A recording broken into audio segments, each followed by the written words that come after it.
오늘은 우리가 이혼에 대해서 말씀을 나누어 보고자 합니다. 작년 2024년 통계에 따르면 우리나라 전체 이혼 건수가 몇이나 되느냐? 약 9만 1천 건이나 된다고 합니다. 평균적으로 보면 매일 이 수치는 370쌍이 이혼하고 있는 것과 같다고 하는데요. 그러니까 매일 370 부부가 이혼을 하고 있다고 보니까 얼마나 많은 부부들이 그렇게 이혼을 하고 있고 얼마나 많은 가정이 매일같이 이렇게 헤어지고 깨어지고 있는지 수치적으로 이렇게 와닿게 되는데요. 그러하여서 이제 이 이혼으로 인해서 사회적인 이제 여러 문제들도 발생이 된다고 하는데요. 먼저 이렇게 이혼을 하게 되면 많은 이제 그 당사자들은 이제 우울증이나 이제 자괴감 같은 그런 이제 정신적인 괴로움, 질병들을 겪게 되고요. 특히 이제 대부분이 이제 자녀들이 있는 경우들이 많은데 이혼을 하게 되면 이 자녀들이 겪는 고통이 이루 말할 수가 없다고 합니다. 그래서 뭐 정서적인 불안으로 이어져서 뭐 학업 부진이나 사회 부적응 같은 것들이 이제 많이 나타난다고 하는데요. 또 이뿐만 아니라 이제 헤어지게 되면 대부분이 이제 한부모 가정이 되기 때문에 이제 경제적인 어려움들도 무시할 수가 없고 그러다 보니까 이제 여러 문제들이 여기서부터 계속 야기되고 또 그렇게 발생이 된다고 합니다. 그래서 얼마나 이 이혼이라는 것이 문제가 되는가? 그냥 당사자들뿐 아니라 그 가정뿐 아니라 사회 전체적으로도 큰 영향을 미치고 있다는 것을 우리가 알 수가 있는데요. 그래서 오늘은 우리가 이 이혼에 대해서 한번 말씀을 나누어 보고자 하는데요. 성경적으로 이혼은 어떤 의미를 갖는가? 믿는 우리는 이 이혼에 대해서 어떻게 이해를 해야 하는가? 오늘 본문에서 예수님은 잘 말씀해 주셨습니다. 우리 지난 시간에 이제 기억을 해보면 예수님께서 하나님 나라의 큰 자는 이제 낮아지고 섬기는 자다 이렇게 말씀을 하셨고 오늘 본문을 보면 이제 이곳을 떠나서 유대 지경 요단강 건너편으로 이동을 하셨다 얘기를 합니다. 1절 말씀을 보시면 예수님이 거기서 떠나 유대 지경과 요단강 건너편으로 가셔서 많은 사람들이 이제 모이니까 또 예수님께서 하나님 나라 복음을 전하고 가르치신 것으로 보입니다. 그런데 이제 2절을 보면 이때 어떤 일이 일어나느냐? 바리새인들이 예수님께 나와서 뭘 합니까? 그를 시험하여 묻되 사람이 아내를 버리는 것이 옳으니까 이렇게 이야기를 한 거예요. 그러니까 사람이 아내를 버리는 것이 옳으니까 그렇게 이혼을 해도 됩니까? 이혼을 해도 옳습니까? 이렇게 물었다는 것이죠. 근데 이 질문은 단순히 이혼에 대한 질문이 아니라 2절을 잘 보면 바리새인들이 이렇게 묻는 이유가 뭐라고 합니까? 그를 시험하여 이렇게 얘기를 합니다. 그러니까 시험하기 위해서 묻고 있는 거예요. 예수님이 어떤 대답을 하든지 이들은 이 대답을 가지고 어떤 문제를 이제 가지고 야기시키려고 문제를 삼고자 하려고 그렇게 질문을 한 것으로 보이는데요. 왜 그러한가? 우리가 이 부분을 먼저 보면 좋겠습니다. 말라기 2장 16절 말씀을 보시면 우리 같이 한번 읽어볼까요? 시작. 이스라엘의 하나님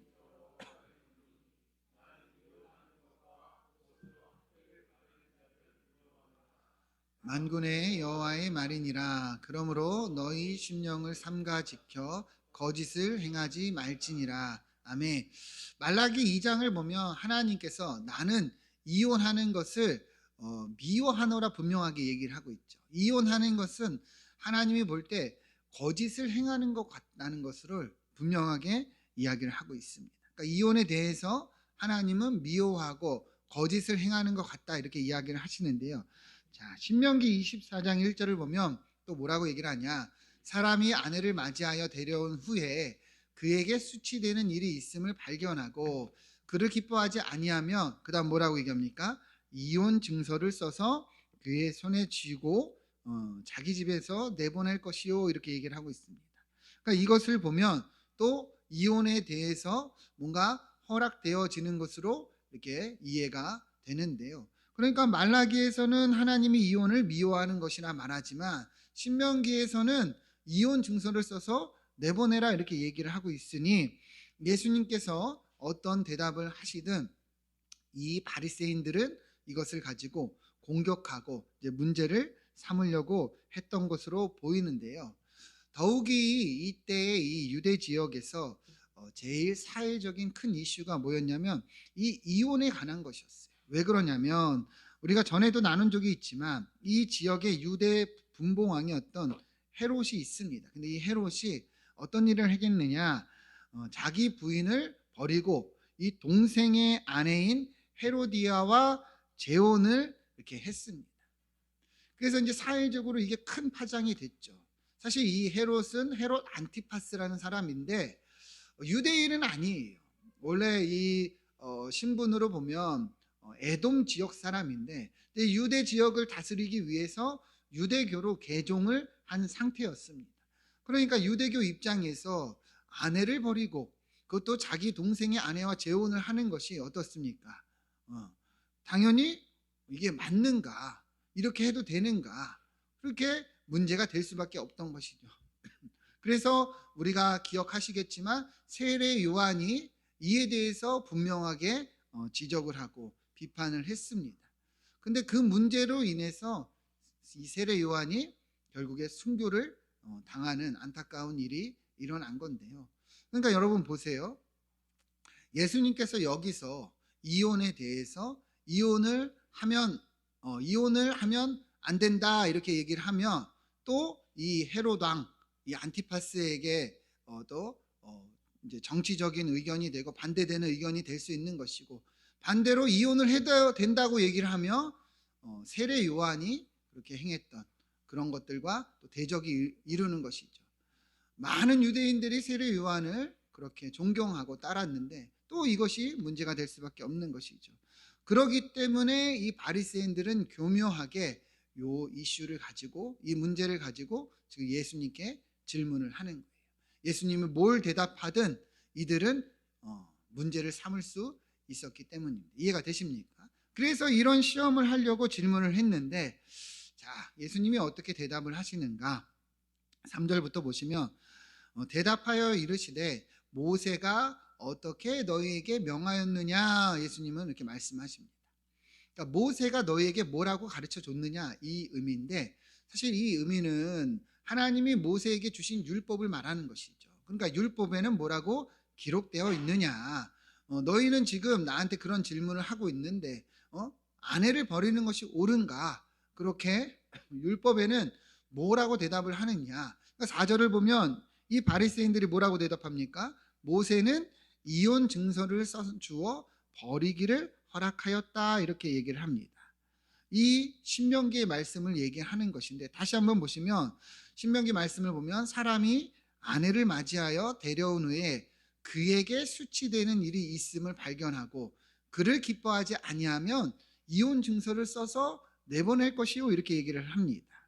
그러니까 유대인들은 이것을 가지고 이렇게 율법적으로 얼마든지 아내를 버릴 수 있다. 이혼 증서만 쓰면 그렇게 이혼해도 된다 생각을 하고 있는 것이죠. 근데 사실 신명기의 말씀을 보면 그 앞에 뭔 내용이 있어요. 수치되는 일이 있거나 어떤 기뻐하지 아니하는 일이 있을 때는 그것이 가능한 것처럼 여겨지는 것이지 사실상 이혼 증서를 써주는 것에 대해서 이러한 내용은 바리새인들이 말하고 있지 않다는 것을 이야기하고 있다는 것이죠. 그냥 그들은 이혼이 가능한 것처럼 생각을 하고 있는 거죠.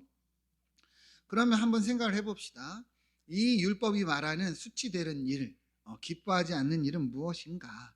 어떨 때 이혼 증서를 써줄 수 있는가? 사실 유대인들 사이에서도 이것이 분명하지가 않습니다. 여러 학파들이 있는데 어떤 학파는 이 아내의 어떤 불륜이나 어떤 성적인 간음 이런 문제들이 있을 때만 이혼 증서를 써서 보낼 수 있다고 얘기를 하는데 그런데 다른 학파들 대부분의 이 바리새인들은 뭐라고 생각을 했냐면 그 다음 기뻐하지 아니하는 그것을 보면서 아내가 뭐 잘못만 해도 마음에 들지 않아도 얼마든지 내보낼 수 있다고 생각을 했습니다. 그렇기 때문에 뭐 예를 들어 집안일을 잘 못해요. 김치를 먹었는데 짜요. 야, 너 나가. 이렇게 할 수 있었다. 설거지를 했는데 보니까 음식물이 잘 묻어 있어요. 이게 잘 안 지워졌어요. 그러면 나 너를 기뻐하지 않아. 나가. 이렇게 할 수 있었다는 거예요. 아침에 일어났는데 너무 비시시하고 못생겨 보여요. 너 나가. 이렇게 할 수 있다 생각을 한 겁니다. 그러니까 얼마나 이것이 이 유대인들이 이것에 대해서 안 좋게 이해하고 그렇게 이기적으로 그렇게 생각을 했는지 알 수 있는 것이죠. 중요한 것은 우리가 신명기만 이혼을 얘기하는 게 아니라 앞서 말라기에서는 뭐라고 얘기했습니까? 하나님이 이혼을 미워하신다 얘기를 했죠. 그죠? 근데 유대인들은, 특히 바리새인들은 그 구절은 생각하지도 않고 그냥 이혼을 허락했다. 버려도 된다. 이런 식으로 이제 생각을 하고 있었다는 것이죠. 그러니까 예수님은 이들의 이런 질문에 이들의 생각을 아시고 너희는 어떻게 생각하냐 이렇게 대답을 하셨던 거예요. 그러면 여러분 한번 생각을 해보면 정말 이 신명기의 말씀이 그러면 이혼을 해도 된다고 하는 말씀일까? 하나님이 정말 이혼을 허락하실까? 여러분 어떻게 생각하십니까? 사실 그런 내용이 아니에요. 이 신명기의 말씀에서 이혼 증서를 써서 보내라고 하는 것은 이혼해도 된다, 이혼하라 이런 의미가 아니라 우리가 앞서도 오늘날의 이 이혼으로 인해서 이 사회적인 문제들이 많이 발생한다고 했지만 이스라엘 이 구약 시대에는 이것이 더 심각했습니다. 그때에는 더 가부장적이고 남성 중심의 사회였죠. 그래서 여성들의 인권은 너무 낮았기 때문에 남자들이 아내를 대하는 것을 마치 소유물로 대할 때가 많았어요. 그래서 쉽게 아내를 버리고 또 일부 다처제가 허락이 됐기 때문에 얼마든지 그냥 아내가 마음에 들지 않으면 그렇게 버리고 기뻐하지 아니한다, 수치된다 하면서 이렇게 이혼을 일방적으로 통보하는 일들이 많이 있었다는 거예요. 그래서 우리가 룻기서에서도 본 적이 있지만 이 시대에서는 여성이 홀로 사회적인 활동을 할 수가 없던 시대예요. 우리는 지금 어느 누구나 그 밖에서 일하고 우리가 사회적인 활동하고 그래서 생활을 할 수 있지만 이때는 그렇지가 않은 거예요. 그러니까 여러분 여자가 이혼을 당하면 어떻게 되겠습니까? 먹고 살기가 힘들어요. 살아가기가 어려운 거예요. 그래서 송태근 목사님 같은 분들은 그래서 매춘 같은 길로 많이 빠졌다 이렇게 이야기를 하는데요. 그러니까 여성들이 살아가려면 어떻게 되냐면 나쁜 길이 아니라면 재혼을 하는 것밖에 없는 거예요. 재혼. 그런데 재혼을 하려 그러면 분명하게 이혼을 한 것이 증명이 돼야 되잖아요. 그죠? 다시 이혼을 당해서 그 당시에는 이제 법정 같은 것으로 이혼을 한 게 아니라 남편이 일방적으로 통보했기 때문에 그렇게 이혼을 당해서 나 이혼 당했습니다 하고 다른 남자와 재혼을 했는데 전 남편이 그러는 거예요. 나는 너에게 이혼을 말한 적이 없는데 너는 왜 재혼을 했냐? 그러면 어떻게 되겠습니까? 이것이 또 큰 문제가 되고 간통죄가 될 수 있기 때문에 이혼 증서를 써주라고 이렇게 율법이 이야기하고 있는 거예요. 그러니까 이 신명기의 말씀은 여성들의 인권을 보호하기 위해서 주어진 법이지 이혼을 이야기하고 있는 법이 아닌 거예요. 이혼을 해도 된다 안 된다를 얘기하는 게 아니라 이러한 이 여성들의 인권이 사회적으로 너무 힘든 시대였기 때문에 그렇게라도 보호하고자 주어진 것이죠. 그래서 5절 말씀을 보면 예수님이 이것에 대해서 분명하게 얘기를 해요. 같이 한번 읽어볼까요? 시작. 예수께서 너희 마음이 완악함으로 말미암아 이 명령을 기록하였거니와 이렇게 얘기를 하십니다. 그러니까 이 명령이 주어진 건, 이 율법을 주어진 것은 이 너희들의 마음이 완악함으로, 그러니까 욕심대로 아내를 막 버리고 자기들의 이러한 욕정 따라서 그렇게 기분을 따라서 이런 악행을 저지르니까 이 여성들의 인권을 보호하기 위해서 주신 말씀이지 이것이 이혼에 대해서 이야기하는 것이 아니라는 것이죠. 그런데도 이 바리새인들은 어떻게 생각을 하고 있었던 거예요? 얼마든지 아내를 버릴 수 있다. 이혼 증서만 쓰면 된다. 이렇게 생각을 하고 있었던 것이죠. 그래서 주님은 분명하게 이것에 대한 지적을 하시면서 이혼에 대해서 어떻게까지 이야기를 하시느냐. 10절 말씀을 보면 이 일이 있은 후에 집에 가서 제자들이 다시 물었어요.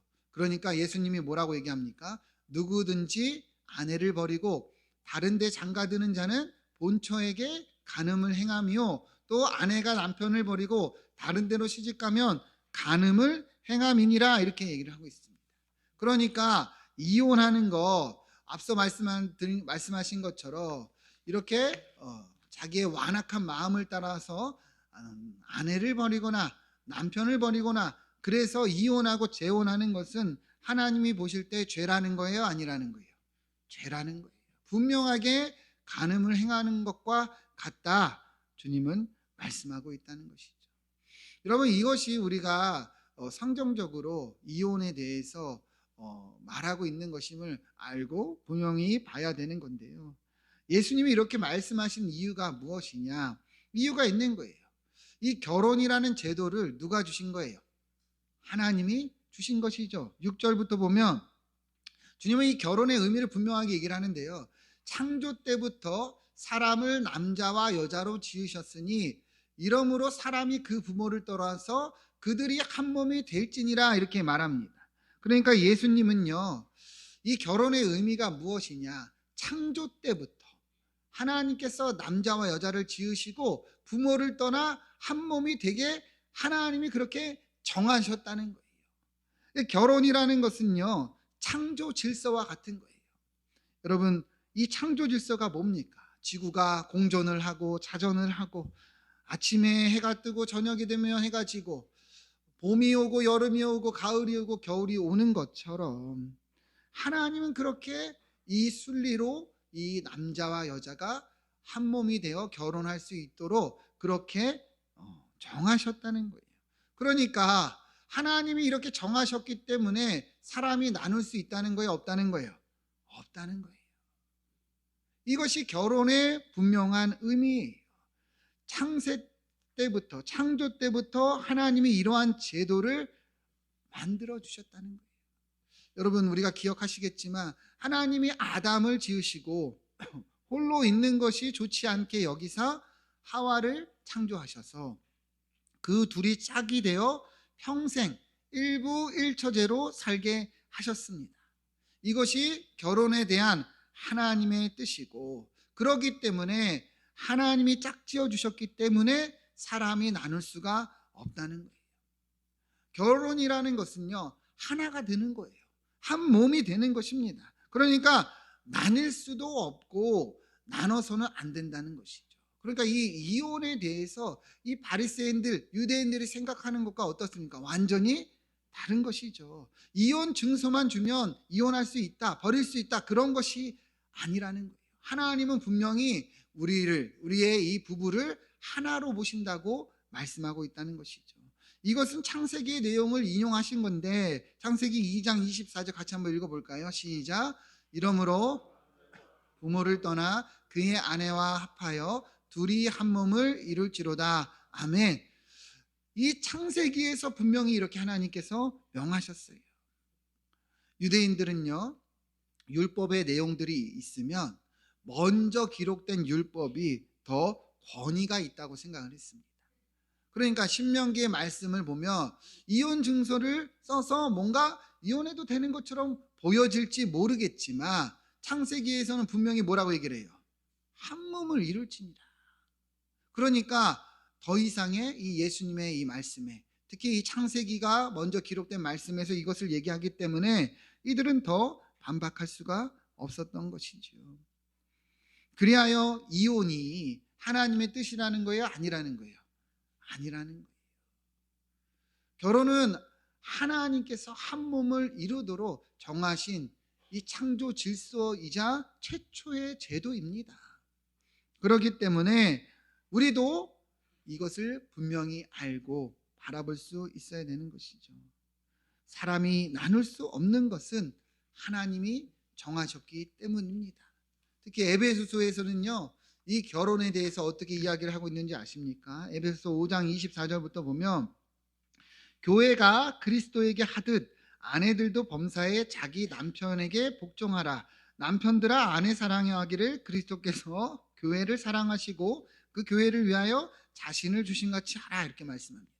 그러니까 결혼의 이 의미를요 무엇으로 지금 비유하고 있는 거예요? 교회와 그리스도. 여러분 보이십니까? 네. 여러분 예수님은 교회의 뭐가 되시죠? 머리가 되죠. 그죠? 교회는 그리스도의 뭡니까? 몸이죠. 그죠? 그러니까 하나 된 존재라는 거예요. 거룩한 그 사이라는 거죠. 근데 부부가 바로 그와 같다는 거예요. 여러분 우리 이 결혼은요 단순히 그냥 내가 좋아서 결혼한 것 그것이 아니라는 거예요. 하나님은 우리를요 그렇게 바라보신다는 거죠. 교회와 그리스도가 하나 된 것처럼 이 부부가 그렇게 거룩한 관계요 하나 된 그런 관계라고 주님은 바라보시고 말씀하고 있다는 것이죠. 그러니까 나뉠 수가 있다는 거예요, 없다는 거예요? 없다는 것이잖아요. 나눠서도 안 된다는 거예요. 이 결혼이 얼마나 거룩하고 신성한 것인지 우리는 분명하게 알 수 있는 것이죠. 여러분 이것이 성경이 말하는 결혼의 의미이고 예수님께서 우리에게 분명하게 주신 말씀입니다. 여러분 이 시대를 보면 너무도 이혼이 지금 빈번하죠. 앞서도 얘기를 했지만 매일같이 수많은 쌍들이 그렇게 이혼을 하고 있어요. 그래서 이 결혼에 대한 의미가 점점 더 퇴색해져 가고 있죠. 사실 TV나 어떤 이제 프로그램들 언론들을 보면 정말 이제는 뭐 이혼에 대해서 아무렇지 않게 여기고 어떨 때는 포장하는 것 같고 어떨 때는 이혼에 대해서 뭐 돌싱이라고 표현하면서 얼마든지 이것이 뭐 그렇게 당연한 것처럼 그렇게 이제 말하는 시대가 된 것 같아서 너무 마음이 아프지만 여러분 우리 그리스도인들은 이 시대의 풍조를 따라서는 안 된다는 거예요. 세상이 말하는 것이 아니라 성경이 말하는 것을 우리는 알고 분명하게 바라보고 행해야 된다는 것이죠. 남녀가 부부가 되고 그렇게 가정을 이루는 것은 바로 하나님께서 그렇게 짝지어 주신 것이고 한 몸이 되게 하신 것입니다. 그래서 내 뼈 중에 뼈요 돕는 배필이라 성경은 말하고 있는 거예요.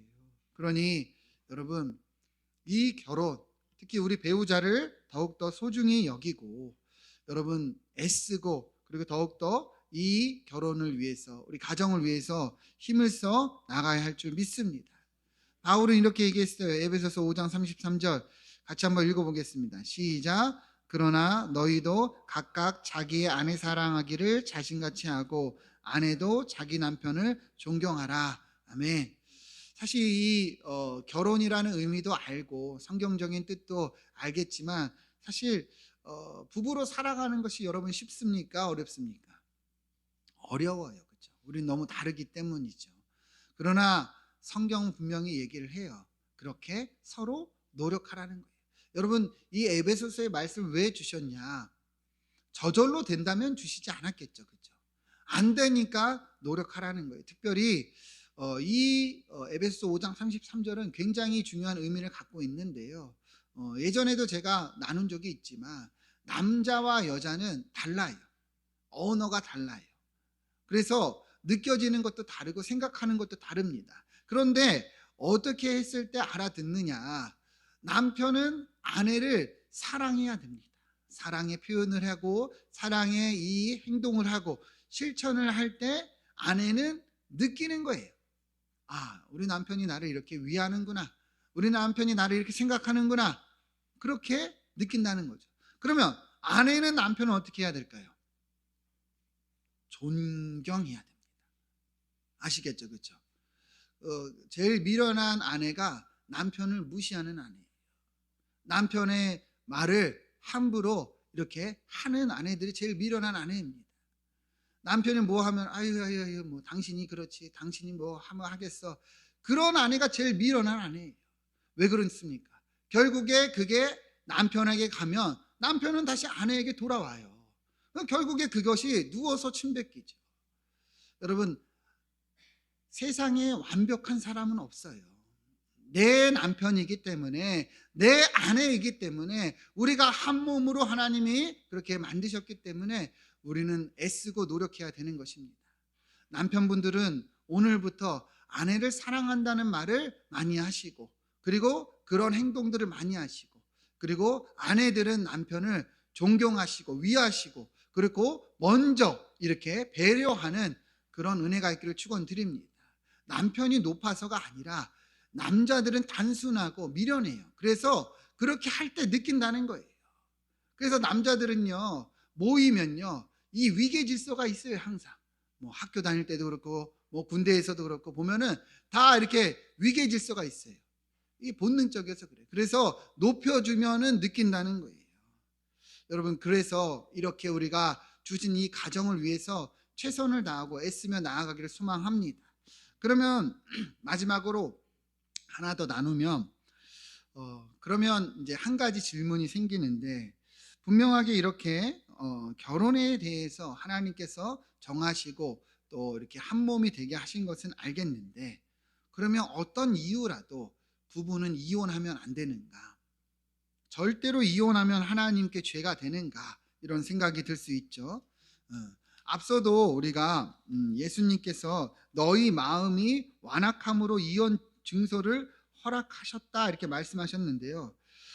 이 의미를 잘 보면은 우리가 욕심을 따라 정욕을 따라 이혼하는 것은 분명히 이제 죄가 되지만, 그러나 이혼 증서를 주는 뭐 수치되는 일이나 여러 가지 일들에 대해서 또 말하고 있다는 것을 알 수가 있는데요. 예수님은 마태복음에서 이 이혼에 대해서 허락이 되는 경우들을 이야기를 하셨는데, 19장 9절 보면 내가 너희에게 말하노니 누구든지 음행한 이유 외에 아내를 버리고 다른 여자에게 장가드는 자는 간음함이니라 이렇게 얘기를 하고 있습니다.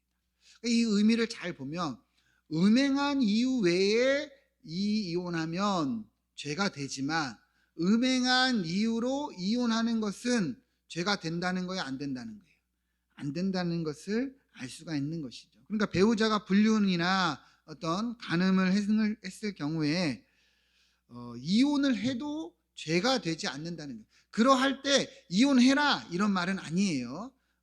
배우자가 간음했으니까 이혼해라 이런 말은 아니지만, 이혼을 해도 하나님 앞에 이것이 죄가 되지 않는다는 것을 말씀하고 있는 거예요. 또 고린도전서 7장 15절을 보면 믿지 아니하는 자가 갈리거든 갈리게 하라 이렇게 얘기를 합니다.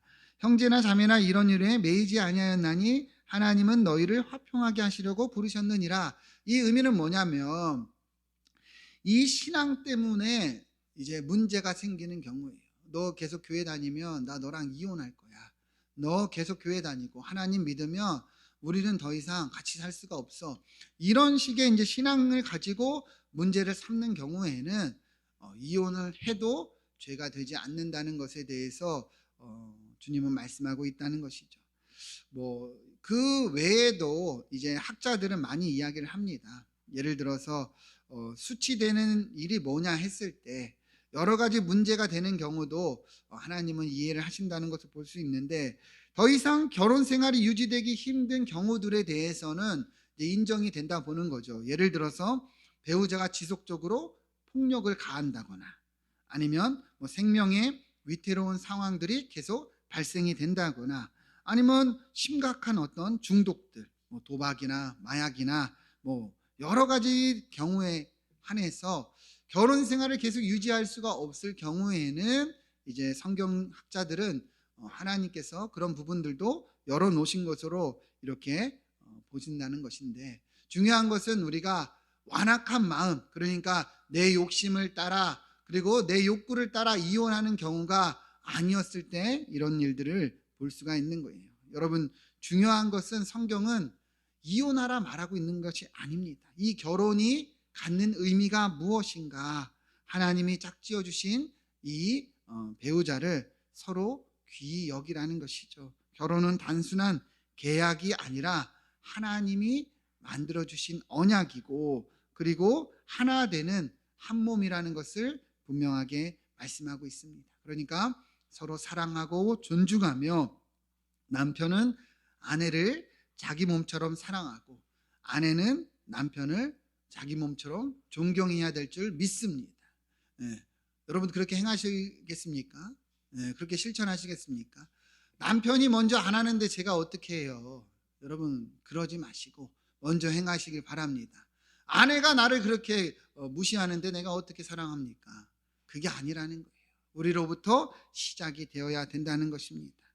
이번 한 주 우리 아내에게 사랑을 표하고 내 남편에게 존중을 표하고 아직 결혼하지 않은 사람들 아니면 배우자가 없는 경우에는 여러분들 자녀 또 여러분들의 가족들에게 이런 사랑을 실천하고 행하는 복된 우리 믿음의 가정들이 되기를 주님의 이름으로 축원드립니다. 기도하겠습니다.